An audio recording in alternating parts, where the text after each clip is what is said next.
Liverpool have seen their lead at the top of the table cut down to just 7 points. And there's a lot of talk going on about, are Liverpool going to lose the league or have they bottled it against Newcastle? We're only in December, at the start of December, and we're talking about bottling leagues and all. Liverpool still have a 7 point cushion ahead of Chelsea and Arsenal. So we'll get down to it first. There's been a lot going on from last week. So Liverpool beat Real Madrid, they beat Manchester City, and then last night they faced a really resilient Newcastle side. I think Newcastle were the better team in the first half.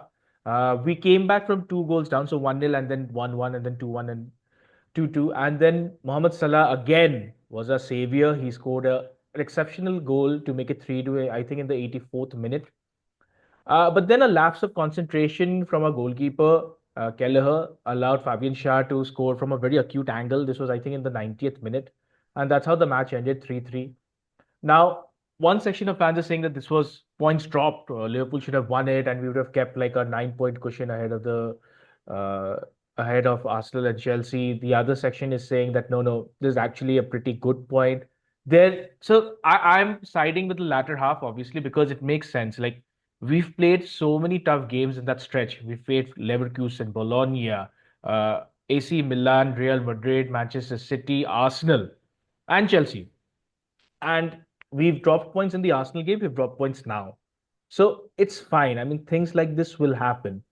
The one issue or problem for me was that the performance wasn't really that good from a lot of the players. Now, it's not like every single player will give you a 8 out of 10 every single game. That's never going to happen. But a lot of players had an off day yesterday. Kelleher had one, but you can cut him some slack for his excellent performances over the past month.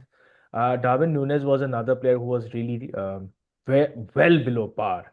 And frankly, it is only because of Salah that we came out with a point. So that's the only concern. And I'm not even that concerned also because Arne Slot is a manager who knows how to deal with such issues. Like we lost against Forest, he made a few changes, we went on a run. We drew against Arsenal, and after that we won every game barring this one. So it's a good learning phase, I think, for Slot. Like maybe he has to rotate a bit, but I think it's fine. I think Yeah, yeah. that's a good point. I was going to ask you, right? Was this pretty much the same squad that played against City in the weekend? Were they tired? Is that part of it? There were a few changes. A few players came in and a few players went out. I think Nunes didn't start against City, but he did start this one. Uh, I think it's fine. I think mistakes like this will happen. Everyone's Mhm. human. The one that I'm talking about, Kelleher, he forgot to even try to catch the ball. I think Joe Gomez also didn't have the greatest of games uh, in the back line, but the midfield also wasn't that great. But it's fine. I mean, see, my other thing is that it's a match at Newcastle, right? It's St. James's Park. And Newcastle versus Liverpool is one of those standout Premier League fixtures. You know it's going to be a crazy game. You know it's going to be full-blooded, 100 miles an hour. There's going to be Yep. goals. There's going to be Very excitement. physical side, right? Newcastle. A physical side, they have some really good players. Anthony Gordon was really good. Yes. Yeah. So it's fine. There will be such matches that always stand out. Liverpool versus Newcastle is one of those fixtures. I don't know why, but it just happens. There's never been, I think, a normal Newcastle Liverpool match in a long time. Yeah. Yeah. So it's cool. It's cool. We still have a seven So point lead though. So yeah, you said. yeah. I think you guys have a pretty big lead, 7 points, and then you've played all your tough games, right? I think. What do your run of fixtures look like in the festive period? Yeah. So what we have next is actually a tough game. We are traveling to Goodison Park at Everton. So yeah, so you raise your eyebrow, right? But the thing is that against it's a derby, you can never be sure about anything. So True, true. I think last season or the Everton have season, been a bit of an enigma, right? They yeah, lost, they got a thumping in the weekend, and then they thumped Wolves. Wolves has been pathetic this season, so maybe they Everton have some momentum. yeah, and the thing is that we do have a spate of injuries that keeps growing, right? Konate is out. Uh, Federico Chiesa has just returned to the under 21, so he's got a few minutes there. But we have three away matches, so Newcastle away, then Everton away. You can't call Everton away an away game in the sense that you're not traveling much. It's in the same But city. the crowd The at crowd, yeah, the yeah. the stadium, yeah, That's the thing. I'm just talking about miles on the players, and then you travel to Spain in yeah, the yeah. Champions League. But Agreed. after that, I think we do have a set of fixtures which aren't really that difficult, at least on paper. Hmm. We play Fulham at Anfield on 14 December. Then we've got a quarter-final in the EFL Cup against Southampton away. This is, I think, a tough fixture. Tottenham versus Liverpool. That's at this thing, Tottenham Stadium. So that's like a fixture that always is also a little crazy. We then play Leicester. We play West Ham away. West Ham, I don't know what's going on with them, rudderless. And then there's a really cool fixture on the 5th of Jan. We play Manchester United at Anfield. So Ah, that's gonna be cool. Uh, but I think we'll be fine. I don't think so. The thing is that I don't expect us to win every single game till the end of the season. This is not gonna be that kind of a season. We've been discussing that before the pod started.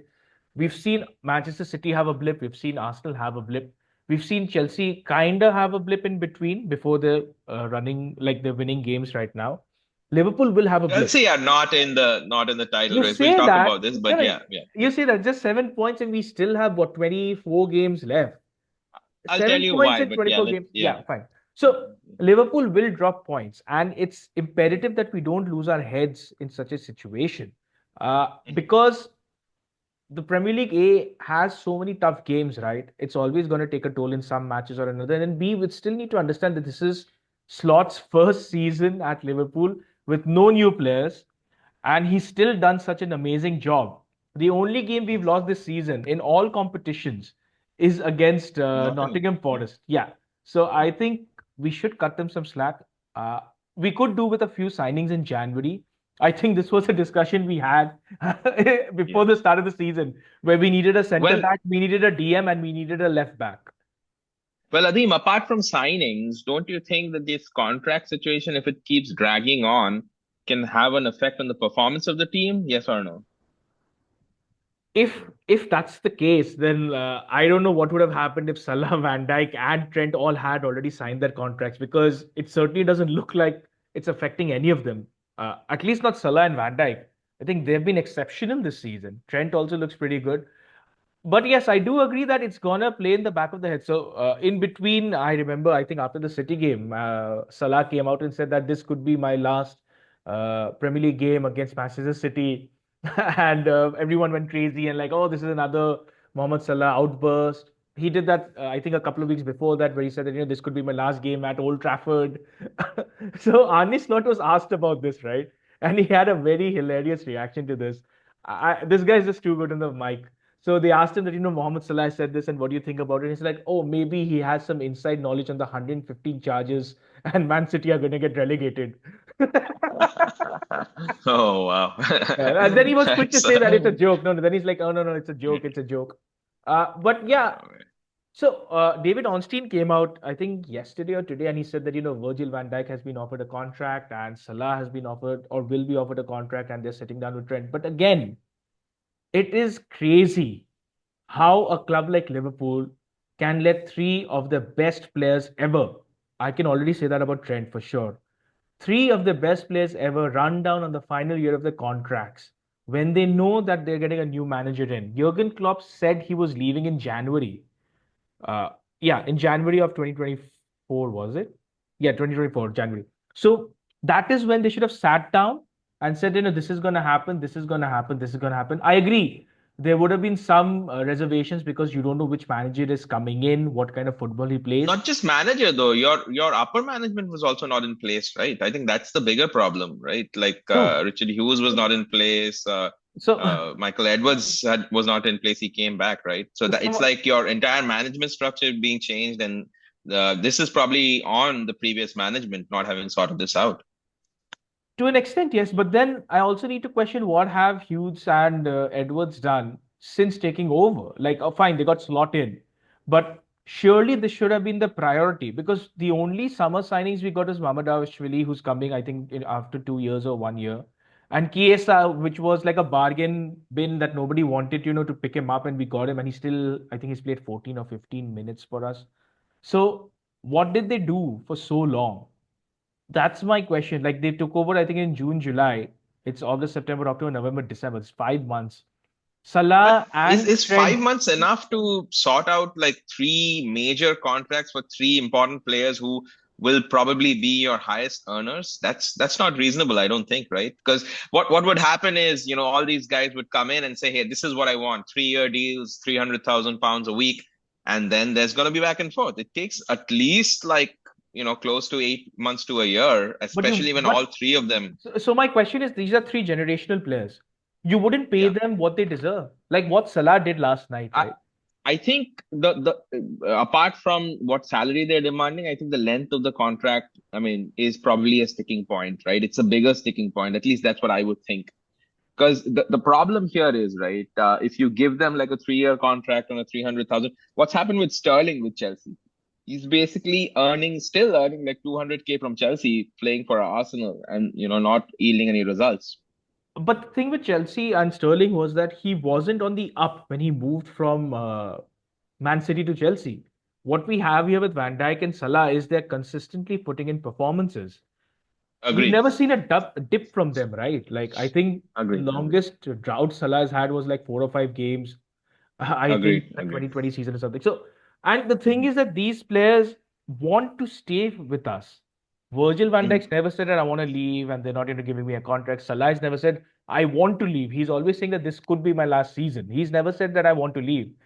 Trent's the only one who's been a little silent, but fine, that's a different story. So these guys want it. Liverpool, I understand that they want to run this, by the books method and they want to keep the finances in check. But for certain players, you got to break the bank and keep them. So here's the Agreed. other Agreed. question I have, right? Since you're talking about amounts, if we were to replace Salah, you also brought this up, I think, last time, right? Which player would you pay to get the output that Salah is giving? Nobody. Nobody. And you'd have to pay like 150. I don't think there's anybody like who's like a top quality right winger. I don't think so. Salah is Exactly. like at the very top. Okay, fine. So even if we don't get somebody like Salah, you will have to shell out at least 75 to 80 million for a decent right Yeah. winger in this market, and that Agreed. winger Agreed. would come in and probably charge 100 to 150,000.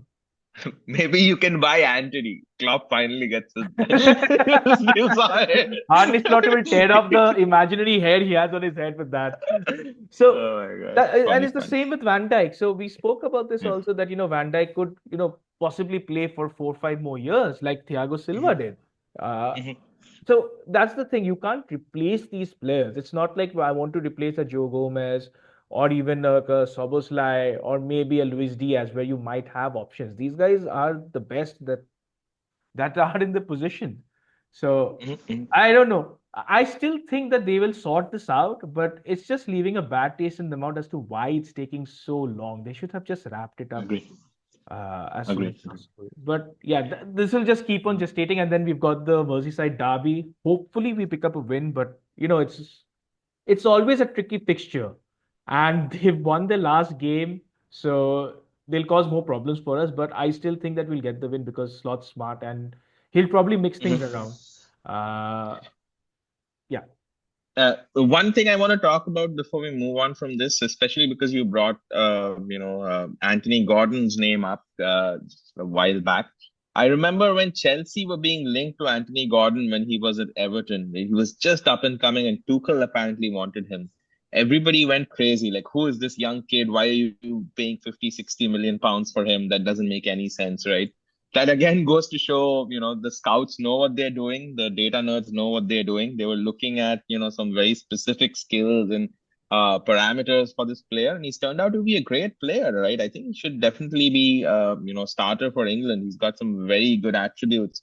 He's got good pace. He's direct. He can cross the ball. He can score, right? He's a real asset for. And I think he fits Newcastle's team really well as well. Very physical, quick team needs somebody like that. So I think Anthony Gordon want to look out for the future.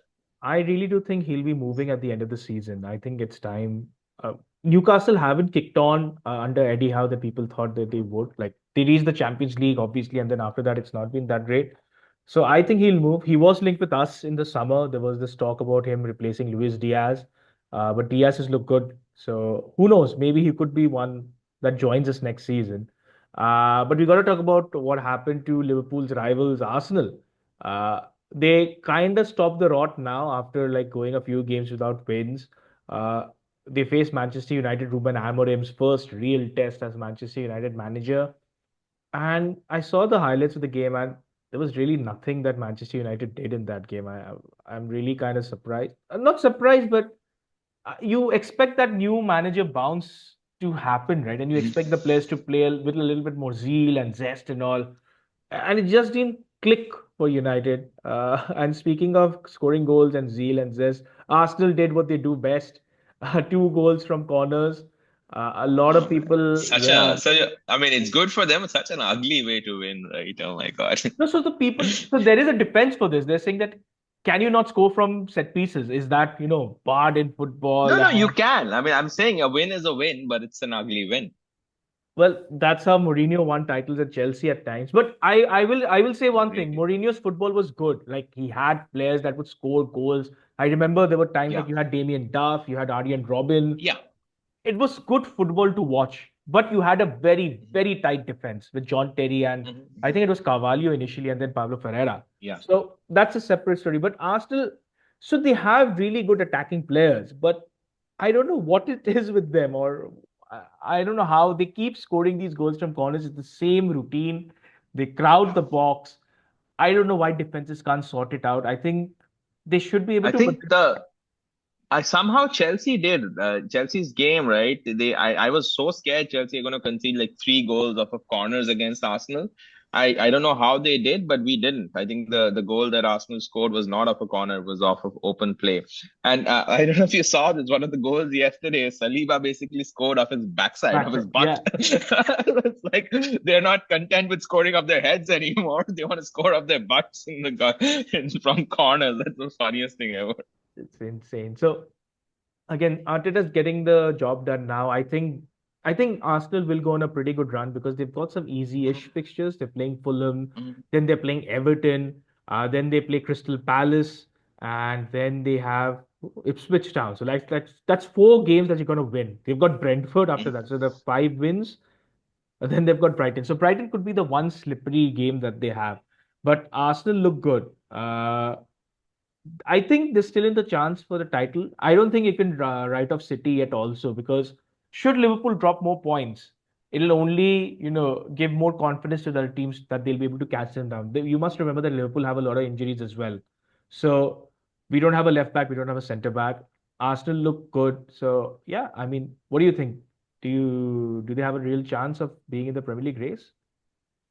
I think they definitely, so Arsenal definitely are in the Premier League race, not Chelsea, right? Because like you said, their fixtures are easier. Arteta has been at the helm for a long time. They have this physical squad, so they'll definitely give you guys a run for their money. They have different ways to score. That's always a good thing, right? I mean, we may criticize their ugly corner routines, but that is a different way of scoring, right? The other thing I wanted to talk about in this match is Amorim, because you brought him up as well, right? I think Amorim, one of his drawbacks as a coach is he's not like the most tactically evolved coach ever, right?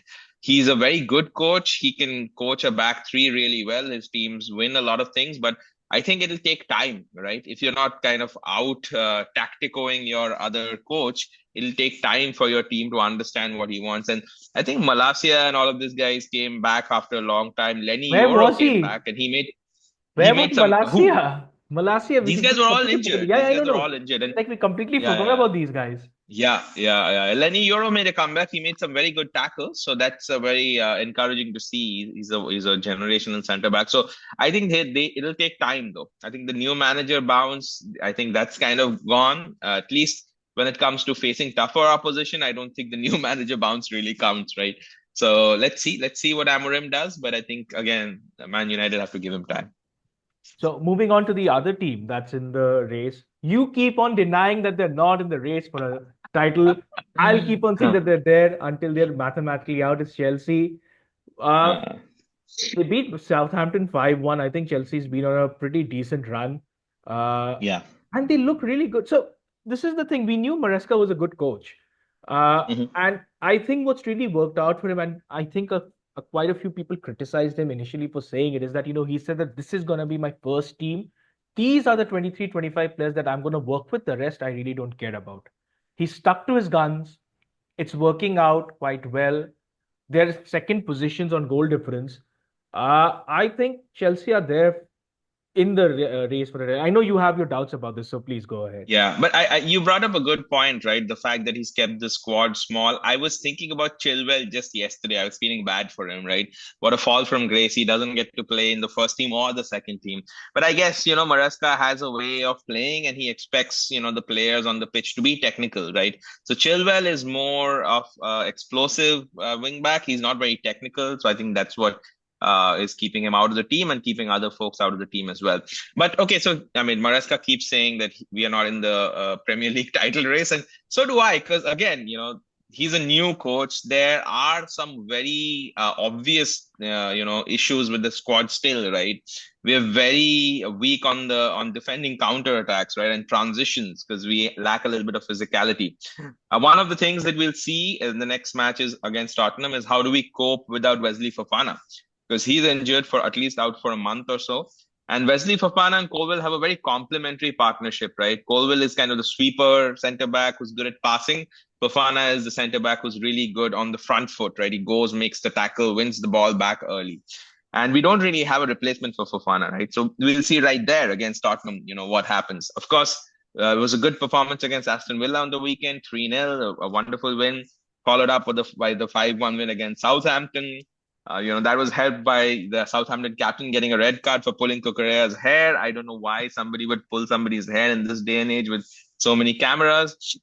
But, all of these reasons kind of come together. And the other thing, I think you pointed out, right? Like, has Chelsea won against any of the big six opposition, right? We've played against them. We've drawn a lot of them, but we haven't really won. We've either lost, we lost to Liverpool and we lost to City, right? City was the first game of the season. You could say, the team was still gelling.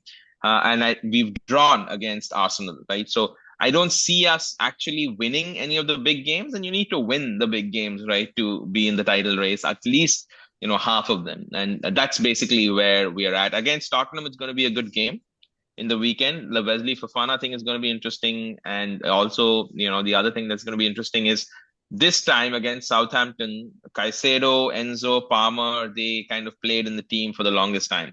It was not that they got substituted out from the weekend. So they might be tired. Midfield might be a little tired.